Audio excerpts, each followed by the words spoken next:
Radio Católica. Radio Católica. Unidos por Cristo y María. Unidos por Cristo y María.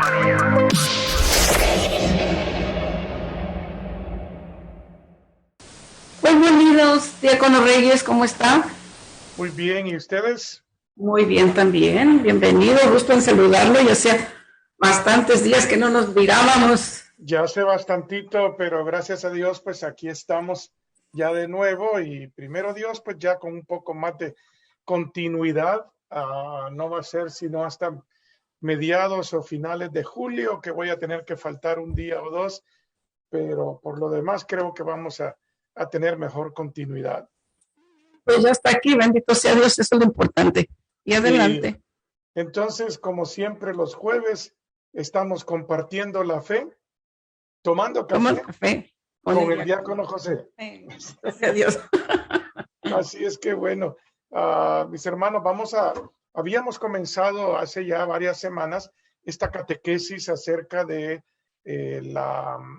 los ritos de funerales, ¿verdad? Los ritos de funerales, y habíamos ya cubierto lo que es la vigilia del funeral, que es la liturgia que se lleva a cabo por lo general la noche antes de la misa, y la misa por lo general inmediatamente antes del sepelio, ¿verdad? Inmediatamente antes de el entierro del difunto. La vigilia, la misa y el entierro son los tres ritos mayores, digamos, de las exequias cristianas. Hay otros tres ritos que son ritos menores, se les llama, ¿verdad? Los ritos menores. Eso lo vamos a cubrir después de que terminemos de los tres ritos mayores, ¿verdad? Los tres ritos mayores, la vigilia, la misa y el entierro. Entonces, ya cubrimos la vigilia. Hablamos de que la vigilia no es lo mismo que el rosario. El rosario es una devoción y como devoción puede ser rezado en la vigilia, pero el rosario no debe sustituir la liturgia de la iglesia. Se puede hacer antes de la vigilia. Y para rezar un rosario en la vigilia no necesitan ni un sacerdote ni un diácono. El rosario lo puede dirigir cualquier persona laica también, ¿verdad? De preferencia. De hecho, yo en mi escrito que tengo para mis propios funerales, que ya lo tengo todo preparado, he puesto pues que una persona laica dirija el rosario. No he puesto a ningún diácono ni ningún sacerdote a dirigir el rosario. ¿Por qué? Porque el rosario es una devoción. Como devoción, claro que la podemos hacer, pero no debe sustituir la liturgia de la iglesia. ¿Queda eso claro, mis hermanos? Yo creo que sí. Espero que sí.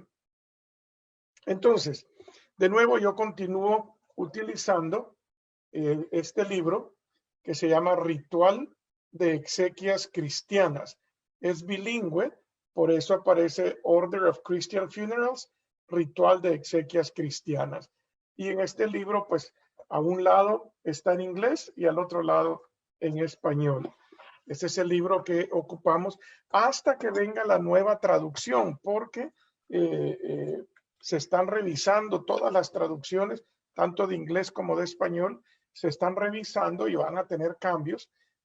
Hasta que vengan ya estas, vamos a cambiar de libro. Pero por ahora, este libro todavía sigue en vigencia. Hablemos entonces de la liturgia exequial, o sea, la misa. Este segundo rito, mis hermanos, vigilia, liturgia exequial y entierro. La liturgia exequial tiene dos formas. Puede ser dentro de la misa o puede ser fuera de la misa. Entiéndase bien, fuera de la misa no quiere decir fuera de la iglesia.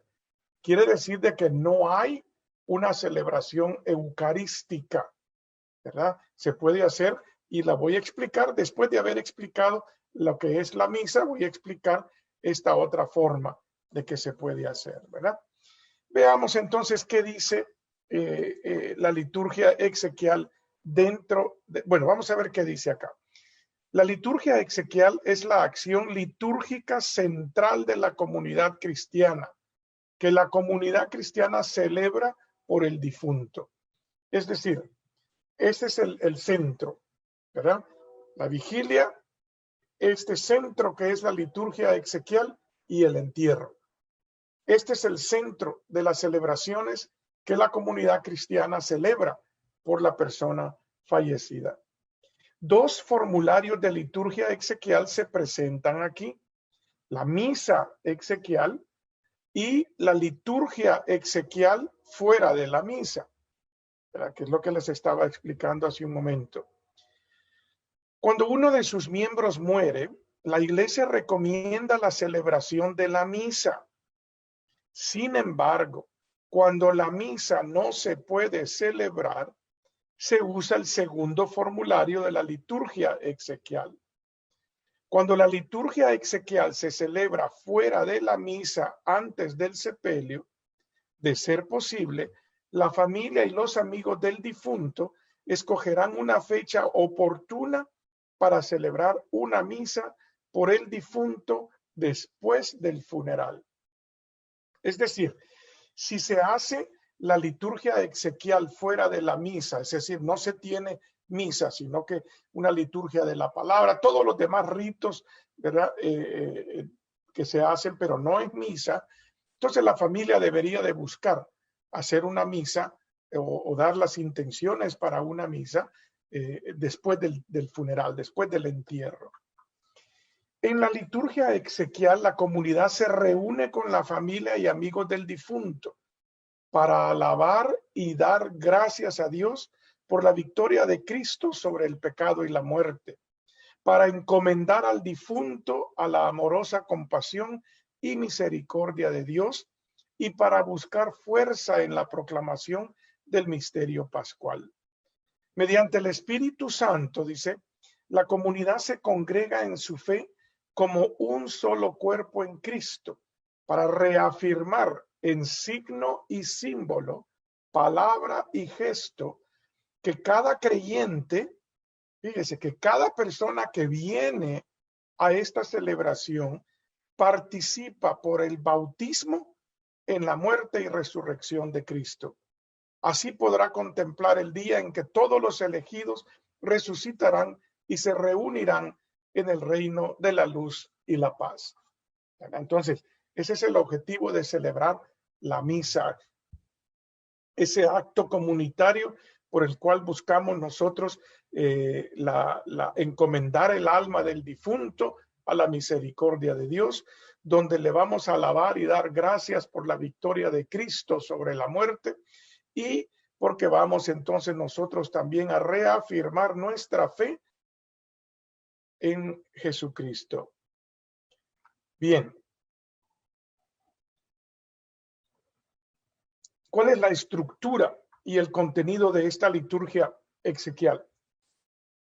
Aparte de todos los elementos de la misa, hay otros elementos que se incluyen en esta celebración. Dice, la misa exequial incluye la recepción del cuerpo. Fíjense, hermanos, qué hermoso es este rito de recibir el cuerpo del difunto en la iglesia. Por eso hay que tener mucho cuidado a veces con las compañías funerarias que se contratan, porque hay compañías que solo quieren venir y poner el cuerpo y ya ellos se van y vienen a recogerlo después de que termina. No, mis hermanos. Hay un rito de recepción del cuerpo en la iglesia. La misa incluye la recepción del cuerpo si no ha tenido lugar antes, ¿verdad? Si no ha tenido lugar antes. Déjeme le explico cómo puede tener lugar antes. Hay veces que por razones especiales no se puede tener la vigilia el día anterior o la familia quiere un momento de que el ataúd todavía esté abierto antes de la misa. A la hora de comenzar la misa ya tiene que estar cerrado. Entonces a lo mejor vienen a la iglesia como una hora antes y se permite una hora de velorio, por decir así, donde la gente todavía tiene oportunidad de ver el cuerpo del difunto. Entonces, esa recepción del cuerpo se hace antes de que comience la misa. A eso se refiere acá. Por lo general, eso no ocurre, esa es una excepción. Por lo general, cuando se va a comenzar la misa, se hace esta recepción. La iglesia es el lugar donde la vida cristiana se engendró en el bautismo. Fue fortificada por la confirmación, se alimentó con la Eucaristía y donde la comunidad se congrega para encomendar uno de sus miembros difuntos al Padre. En la iglesia es donde recibimos el bautismo, se refuerza con la confirmación, se alimenta con la Eucaristía y hoy venimos a la iglesia a encomendarle el alma del difunto a nuestro Padre Dios.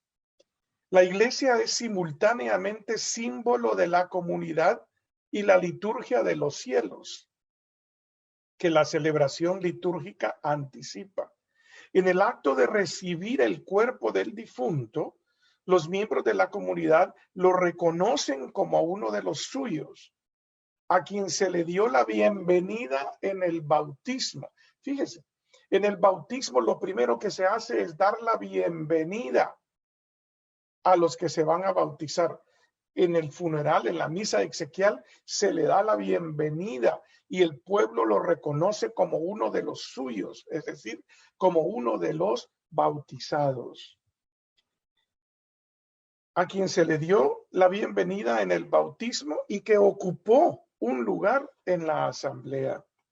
Mediante varios símbolos bautismales, la comunidad expresa el respeto debido al cuerpo, templo del espíritu, y así se prepara para la liturgia exequial, en la que pide participar del banquete celestial prometido al difunto y a todos los que han sido regenerados por las aguas del nuevo nacimiento y marcados con la señal de la fe. ¿Qué quiere decir marcados con la señal de la fe? En el bautismo, el primer signo con que son marcados los niños al recibirlos es con la señal de la cruz en la frente. Cuando les expliqué la vigilia, la parte final de la vigilia se vuelve a hacer lo mismo. En la frente del difunto se le marca con la señal de la cruz también.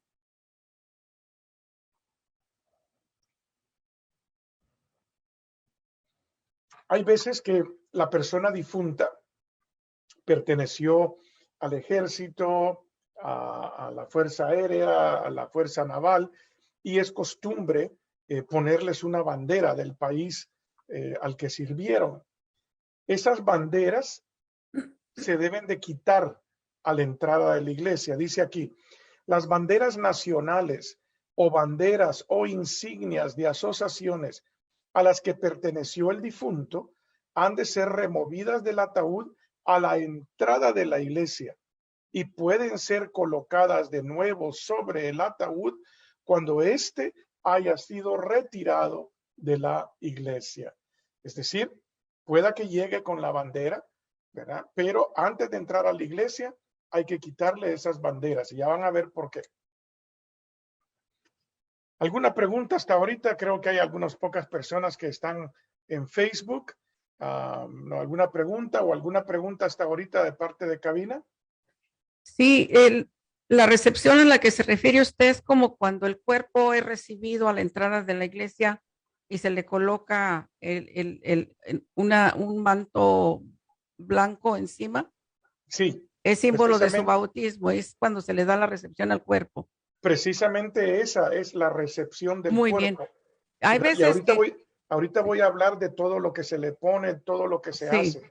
Pero hay veces, como usted mencionaba también, que cuando no hay recepción, ¿verdad? Que puede ser una hora antes de la misa para que la familia esté más tiempo con el difunto. Pero Hay veces que quieren que el rosario se haga antes de la misa y después la misa, y el cuerpo ya está dentro. ¿Quiere Sí, decir que ya se le dio la recepción antes? debería de habérsele dado la recepción al nomás llegar el cuerpo. Mm. Ahora, si no se hizo, pues no se hizo, ¿verdad?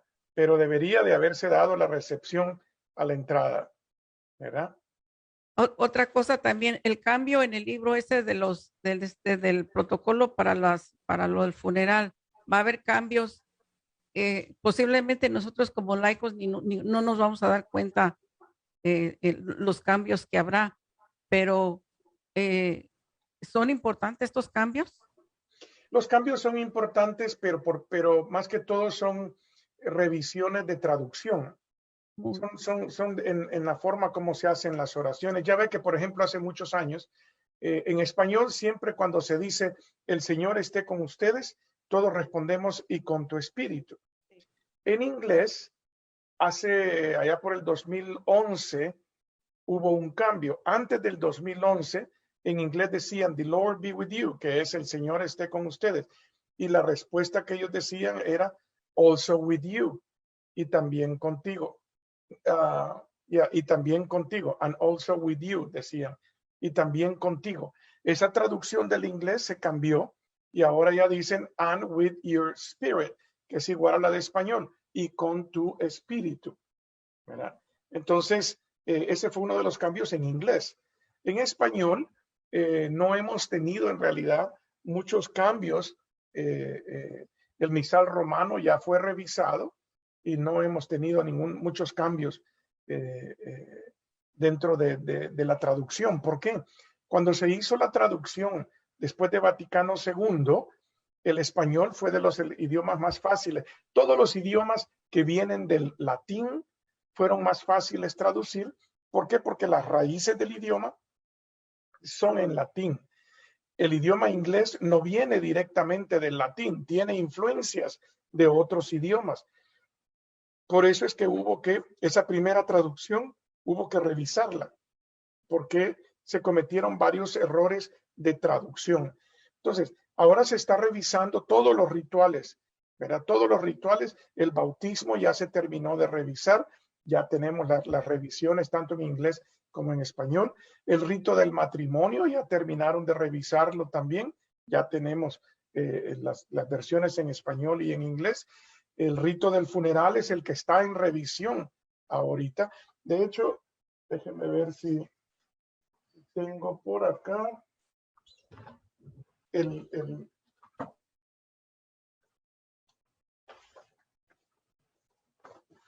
vamos a ver aquí, en la última reunión que asistí, nos dieron todos esos reportes de dónde están las traducciones, en qué se encuentra la traducción, pues en qué proceso está. Entonces vamos a ver por acá. Acá está. Fíjese, hasta el ritual para la ordenación de obispos, sacerdotes y diáconos, ¿verdad? Por ejemplo, dice, ya la traducción ya fue aprobada por los obispos de los Estados Unidos y se mandó a Roma y estamos en espera a que Roma mande su aprobación o las revisiones que ellos necesitaban. Ya la mandaron, ya la mandaron y el uso obligatorio del nuevo ritual fue el primer domingo de Adviento del año pasado. El rito bendicional en español ya se tradujo y se mandó a Roma. Y acá ahora sí, estamos esperando que Roma regrese. También se rearregló el rito, o se reorganizó el rito de bendiciones para que vaya igual al de inglés. Entonces, estamos esperando de Roma la aprobación. El rito de la penitencia o de la reconciliación también fue enviado para ellos a Roma, fue aprobado por los obispos, fue enviado a Roma. Y déjeme ver si dice acá. No, dice que una vez regrese de Roma, ya se va a poder utilizar. El rito de iniciación cristiana para adultos también ya se aprobó por los Estados Unidos, los obispos lo aprobaron y Roma ya lo mandó también y ya se van a empezar a dar clases de los cambios, acerca de los cambios. Y así hay muchos otros. Déjeme ver si encuentro el de los funerales. De los funerales no lo encuentro. Comunión, liturgia de las horas, cuidado de los enfermos.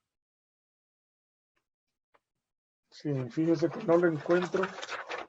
No lo encuentro por acá, pero voy a buscar esa información y se las doy. Pero sí va a tener algunos cambios, pero de nuevo son cambios de traducción más que todo, ¿verdad? Y tal vez el orden, el orden en que se hacen pues las cosas, ¿verdad?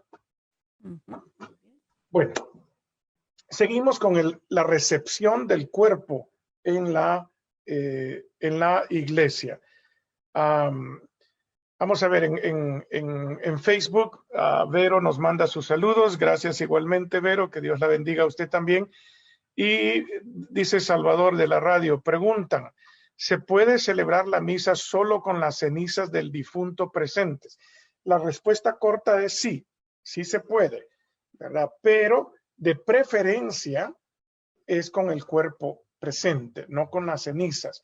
Pero hay circunstancias en que se hace necesario y sí se puede hacer con las cenizas. En el caso de las cenizas ya no se hace la recepción del cuerpo porque ya no está el cuerpo, ¿verdad? Ya no está el cuerpo. Entonces, bien, el rito de recepción tiene lugar al comienzo de la liturgia exequial, por lo general a la entrada de la iglesia.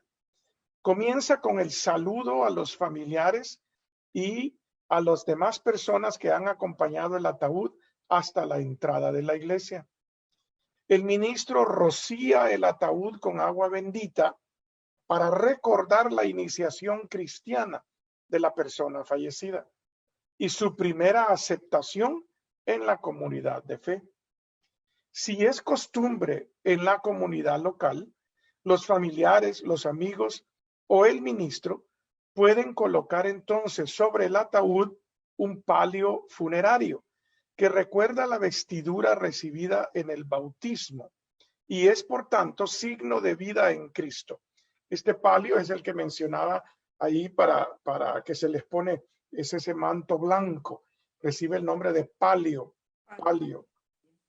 Y ese nos recuerda la vestidura blanca. Fíjese, el agua bendita nos recuerda el agua en que fuimos bautizados.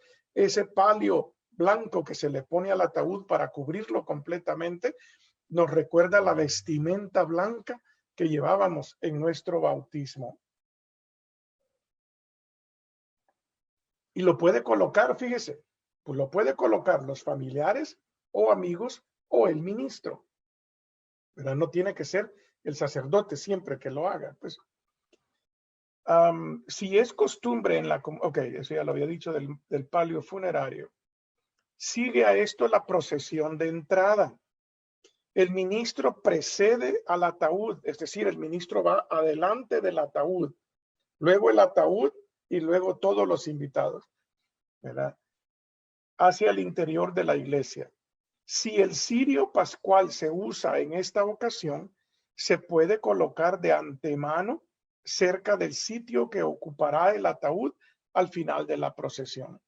Entonces, el cirio pascual por lo general es un símbolo de la luz de Cristo.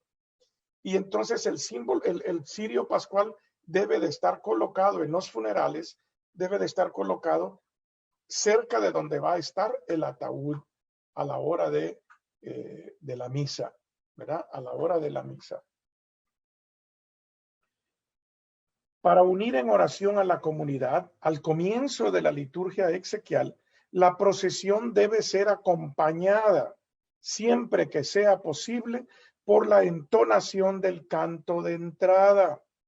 Este canto debe ser una expresión profunda de la convicción en la vida eterna y en la resurrección de los muertos, así como una plegaria de intercesión por el difunto. Es decir, el canto de entrada, mis hermanos, no debe de ser un canto popular de canciones. Hay una canción bien popular que a la gente le gusta poner en los funerales, y no hay nada más horrendo que esa canción para un funeral. Es la canción una que se llama A Mi Manera. ¿Por qué? Porque esa canción dice que yo vivía a mi manera, ignorando lo que Dios tenía para mí, sin importarme nada más que yo y yo. Entonces, esa no es una canción apropiada para un funeral, ¿verdad? Entonces, el canto de entrada debe de ser un canto que refleje nuestra fe en la vida eterna. Yo recuerdo que para la vigilia de funeral, tanto de mi mamá como de mi papá, no tuvimos alguien que tocara o cantara. Entonces, como yo presidí las vigilias de ellos dos, el canto de entrada que utilicé para ambos es ese canto de entrada que dice: qué alegría cuando me dijeron, vamos a la casa del Señor. ¿Por qué? Porque ese canto refleja la alegría que deberíamos de sentir cuando nos llegue la muerte. ¿Por qué? Porque el Señor nos está invitando. Qué alegría cuando me dijeron, vamos a la casa del Señor, ¿verdad? Entonces hay que prestar eso mucha atención a la hora de escoger el canto de entrada, ¿verdad? A la hora de escoger el canto de entrada. Si el rito de recepción ya ha tenido lugar, la misa exequial comienza de la forma usual y la liturgia exequial de la misa da comienzo con el canto de entrada, seguido por el saludo y la invitación a orar. Es decir, ya no se recibe el cuerpo, sino que ya la misa comienza de la manera normal. Dentro de la misa, la siguiente parte, después de los ritos de entrada, es la liturgia de la palabra. La lectura de la palabra de Dios es un elemento esencial de la celebración de la liturgia exequial. Las lecturas proclaman el misterio pascual, nos enseñan a mantener vivo el recuerdo de los muertos, transmiten la esperanza de estar reunidos de nuevo en el reino de Dios y animan el testimonio de la vida cristiana. Sobre todo cuando las lecturas presentan los designios de Dios para un mundo en el cual el sufrimiento y la muerte son vencidos por aquellos a quienes Dios ha llamado suyos. Si lo piden las circunstancias pastorales, puede haber una o dos lecturas antes de la lectura del Evangelio. Cuando hay una primera y segunda lectura antes del Evangelio, es preferible tener un lector diferente para cada lectura. Aquí hay otra cosa muy importante, y eso es cierto no solo para funerales, sino también para matrimonios. Cuando escojan quién va a proclamar la palabra, escojan bien, que sea una persona que sepa proclamar la palabra de Dios. No lo hagan solo por darle algo que hacer a alguien. No, mis hermanos. La palabra de Dios merece ser proclamada por alguien que sepa proclamar la palabra de Dios. Si no tienen quien la proclame, comuníquenle eso a la parroquia con anticipación para que la parroquia busque quien pueda proclamar las lecturas que han escogido para ese día.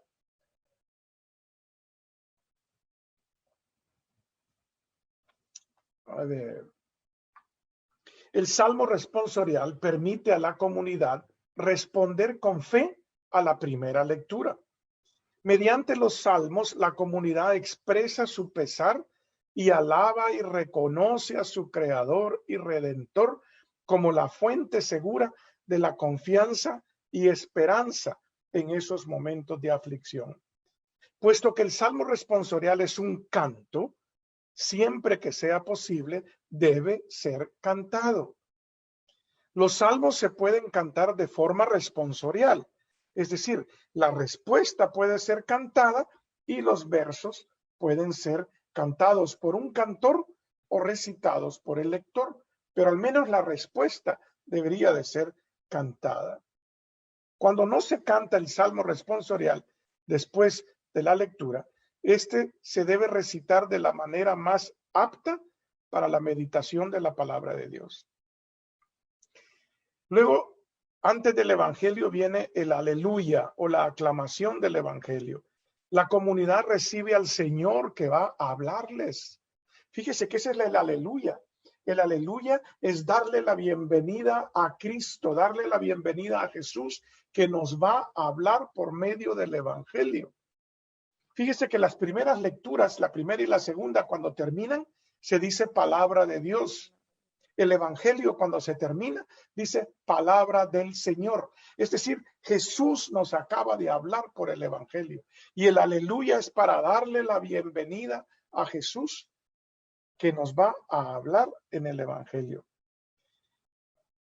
El aleluya es la aclamación del evangelio que recibe. Si el aleluya no es cantado, se omite. ¿Verdad? Se omite. El cantor o el coro canta primero el aleluya o la aclamación cuaresmal y el pueblo la repite. Entonces el cantor o coro canta el verso. Después todos cantan una vez más el aleluya o la aclamación cuaresmal. Es decir, hay que buscar siempre que sea cantada. En la liturgia exequial se debe ofrecer siempre una breve homilía basada en las lecturas. La homilía no debe de ser basada en la vida del difunto, a menos que algún testimonio de la vida del difunto reenforce las lecturas, pero debe de ser basada en las lecturas. Este no es el momento para hablar del difunto. La homilía es el momento para hablar de las lecturas, pero nunca debe ofrecerse ninguna clase de panegírico o alabanza del difunto. El homilista debe insistir en el amor compasivo de Dios y en el misterio pascual del Señor, como es proclamado en las lecturas de la Sagrada Escritura. Mediante la homilía, la comunidad debe recibir el consuelo y la fuerza para afrontar la muerte de uno de sus miembros, con una esperanza que ha sido sustentada por la proclamación de la palabra salvífica de Dios. Es decir, mis hermanos, la homilía no es para dar un discurso acerca del difunto. La homilía es para darnos, por medio de las lecturas que se han proclamado, darnos la esperanza en la vida eterna, darnos la esperanza en la misericordia de Dios y darnos la esperanza que todos vamos a llegar un día ante el tribunal de Cristo. Luego, en la plegaria universal, es decir, la oración de los fieles, la comunidad responde a la proclamación de la palabra de Dios orando por el difunto y por todos los muertos, por los afligidos y todos los que lloran y por la asamblea entera. Los formularios que se proveen, es decir, aquí en este libro hay varias formas de estas oraciones. Pueden ser usados o adaptados a las circunstancias, o también se pueden componer oraciones nuevas.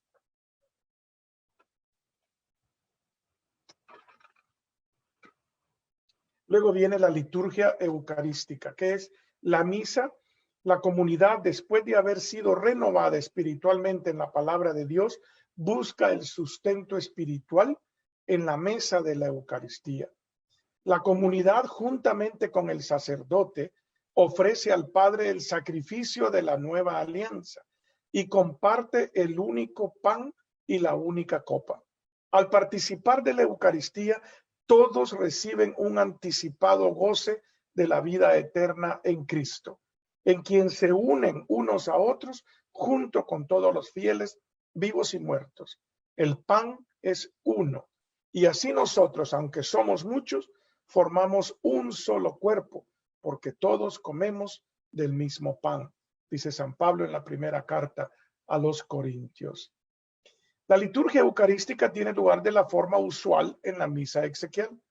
Los miembros de la familia o los amigos del difunto pueden llevar los dones al altar, o sea, las ofrendas, música instrumental o un canto puede acompañar la procesión de las ofrendas. El sacerdote puede incensar los dones y el altar antes del lavatorio de manos. Después el diácono u otro ministro puede incensar al sacerdote y las asambleas. Y luego pues continúa un poco más con la liturgia, que procede igual que como ya habíamos dicho, igual que como se hace pues la liturgia eucarística en las misas, ¿verdad? Igual como se hace la liturgia eucarística en las misas. Bien. Luego dice última despedida. A la terminación de la liturgia exequial, se celebra el rito de última despedida, a menos que éste haya de celebrarse posteriormente en el lugar de sepultura. La última despedida es el adiós de los miembros de la comunidad, un acto de respeto para cada uno de sus miembros que confían al tierno y clemente abrazo de Dios. Este acto es el último abrazo. Fíjese, es el último abrazo. A ver, ¿dónde estaba? El último abrazo.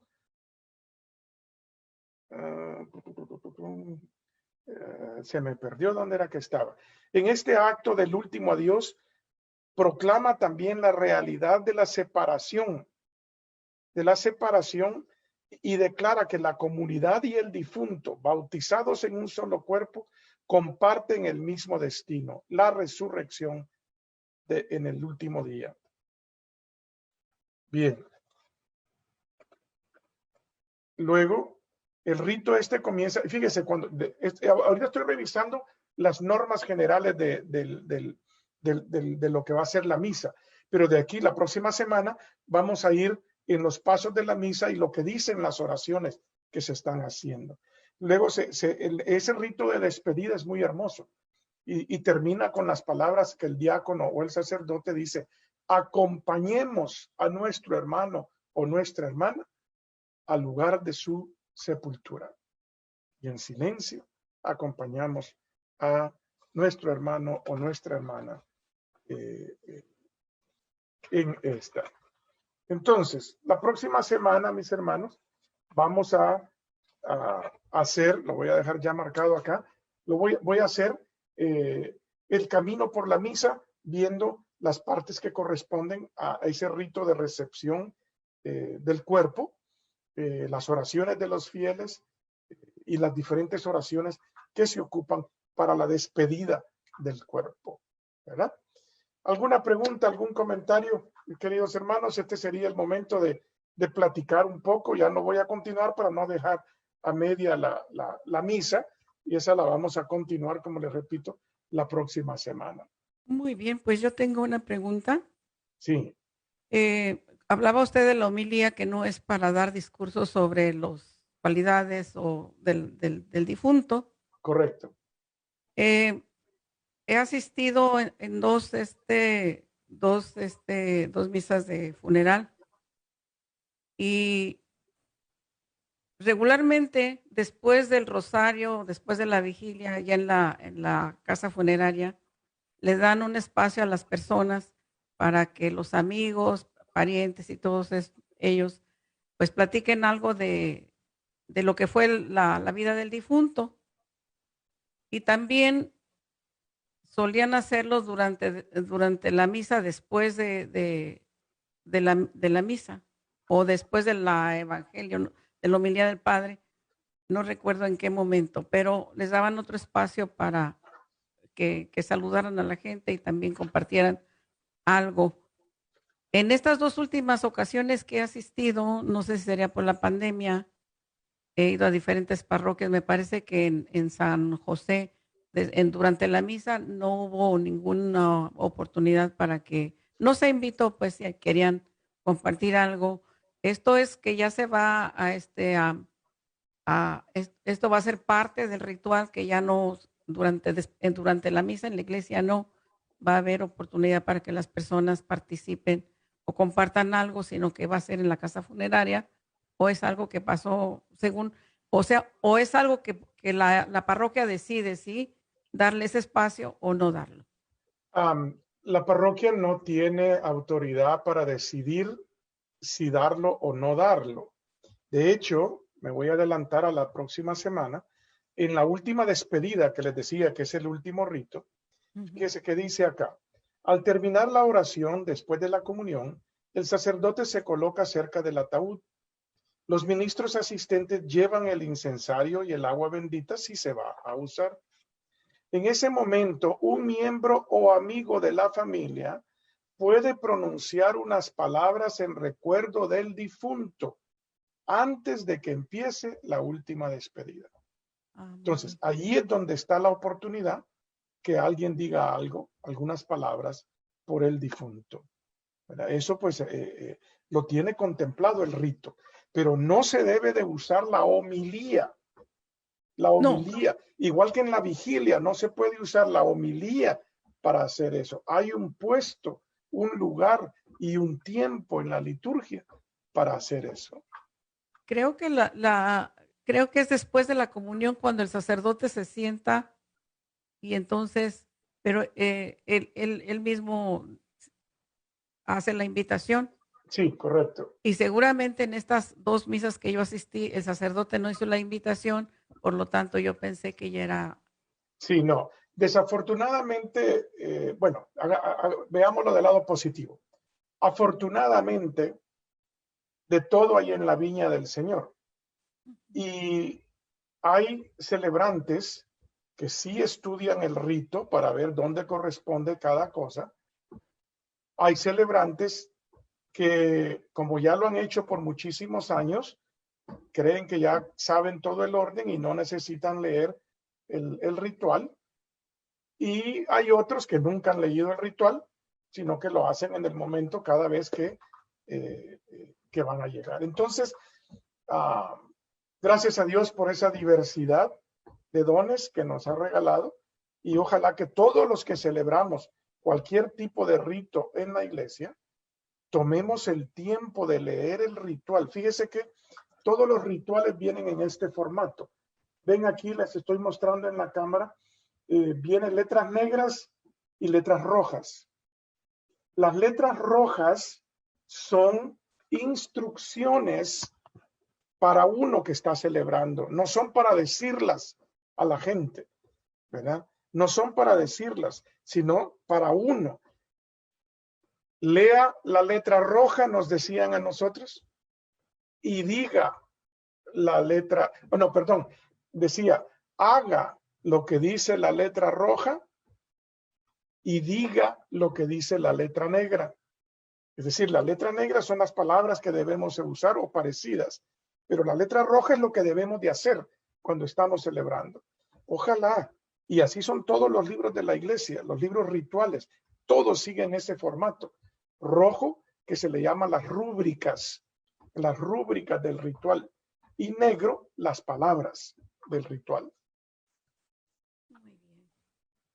Pero sí, a veces somos muy cómodos y le cambiamos al ritual, cosa que no se debería de hacer.